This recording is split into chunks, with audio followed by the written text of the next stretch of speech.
सर्वप्रथम त म एउटा अचम्मको सांसदको रूपमा यहाँ आएको छु, किनभने म फरक छु, बोल्ने तरिका पनि फरक छ, काम गर्ने तरिका पनि फरक छ, सबै कुरा म प्राय सबैसँग मिल्दैन।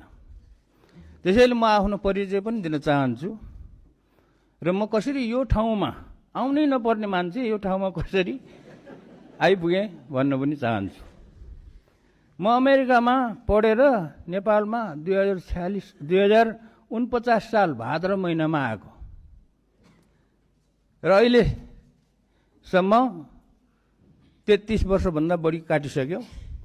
एउटा झोला बोकेर पूर्णकालीन समाजसेवीको रूपमा काम गरिरहेको छु र म चाहिँ राजनीति गर्ने राजनीतिज्ञ होइन। म समाजसेवी हुँ र सेवी नै रहनेछु। सदनमा मेरो भूमिका पक्ष विपक्ष भन्दाखेरि पनि निष्पक्ष हुनेछ। समाजसेवी भएको हुनाले मलाई प्रतिनिधि सभाको चुनावमा उम्मेदवार हुने कुनै रहर पनि थिएन, मैले सोचेको पनि थिएन।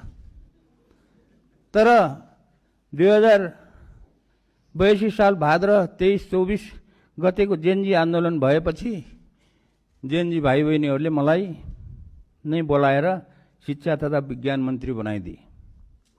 त्यति बेला म ताप्लेजुङ जिल्लाको गाउँ गाउँमा किताब बेचिरहेको थिएँ। मेरो आफ्नो आत्मकथाको किताब बेचिरहेको थिएँ र 4 महिनासम्म मन्त्री भएँ। 4 महिनासम्म मन्त्रीको रूपमा काम गर्दाखेरि मैले शिक्षा क्षेत्रमा भएका अनेकौं समस्याहरू, चरम राजनीतिकरण र विकृतिहरू देखेँ। ती विकृतिहरूलाई हटाएर विद्यालय, कलेज र विश्वविद्यालयहरूमा विशुद्ध शैक्षिक वातावरण बनाउन प्रयास गरेको थिएँ।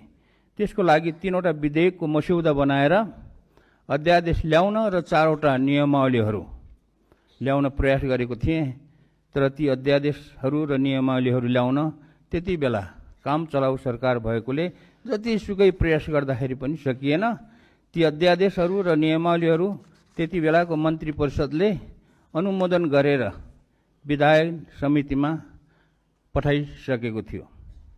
माघ 6 गते प्रतिनिधि सभाको सदस्यको लागि नाम दर्ता गराउने 40 घण्टा अगाडि अर्थात् माघ महिनाको 4 गते बेलुकी 7 बजेसम्म पनि मैले ती अध्यादेशहरू र नियमावलीहरू ल्याउन टुप्पीदेखिको बल लगाएर प्रयास गर्दाखेरि पनि विधायन समितिबाट ती कामहरू अगाडि बढेनन्। त्यसैले मैले मन्त्री पदबाट राजीनामा दिएर म्याग्दीमा स्वतन्त्र उम्मेदवारको नाम दर्ता गराउन गएको हो।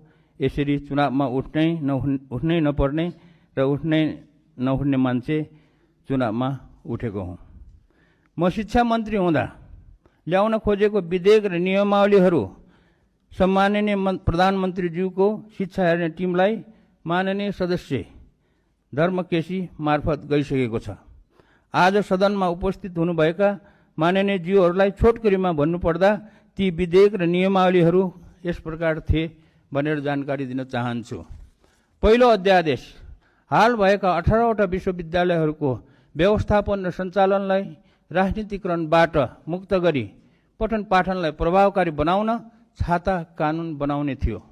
त्यसमा सम्पूर्ण विश्वविद्यालयहरूको कुलपति प्रधानमन्त्री हुने व्यवस्थालाई हटाएर योग्य र इमान्दार प्राज्ञिकहरूको समूहले विश्वविद्यालय सञ्चालन गर्ने भन्ने विधेयक थियो। विश्वविद्यालयलाई राजनीतिबाट मुक्त गर्न यो काम गर्नै पर्छ। दोस्रो अध्यादेश विश्वविद्यालयमा लेक्चरर, उपप्राध्यापक, सहप्राध्यापक र प्राध्यापकहरूको नियुक्तिमा भएको चरम राजनीतिकरणलाई हटाउन र योग्य व्यक्तिहरूलाई नियुक्त गर्न हाल प्रत्येक विश्वविद्यालयमा भएका 18वटा विश्वविद्यालय सेवा आयोगहरूलाई खारिज गरी लोकसेवा आयोग जस्तै एउटा मात्र सेवा आयोग गठन गर्ने भन्ने विधेयक थियो। तेस्रो अध्यादेश अर्थतन्त्र विकास गरेर नेपाललाई कागजमा मात्र होइन कि आर्थिक रूपमा नै एउटा समृद्धिशाली देश बनाउन र युवाहरूलाई स्वदेशमा नै रोजगारी सिर्जना गर्नको लागि विज्ञान, प्रविधि, व्यावहारिक अनुसन्धान र नवप्रवर्धनलाई उच्च प्राथमिकता दिने र प्रतिभाशाली र सृजनशील युवाहरूलाई देशमा नै राखेर उनीहरूको प्रतिभालाई उजागर गर्ने मौका दिनको लागि प्रधानमन्त्रीको नेतृत्वमा एउटा विज्ञान प्रविधि अनुसन्धान तथा नवप्रवर्तन कोषको निर्माण र सञ्चालन गर्ने भन्ने विधेयक थियो। यो विधेयकको बारेमा मैले विगत 20 वर्षमा बनेका धेरै सरकारहरूलाई गरेको विनम्र अनुरोध भालुलाई पुराण सुनाएको जस्तो भएको थियो। अहिलेको सरकारले पक्कै पनि यो कुरा सुन्छ होला भन्ने विश्वास छ। यो सारा नेपालीको अनुरोध हो, मेरो मात्र अनुरोध होइन।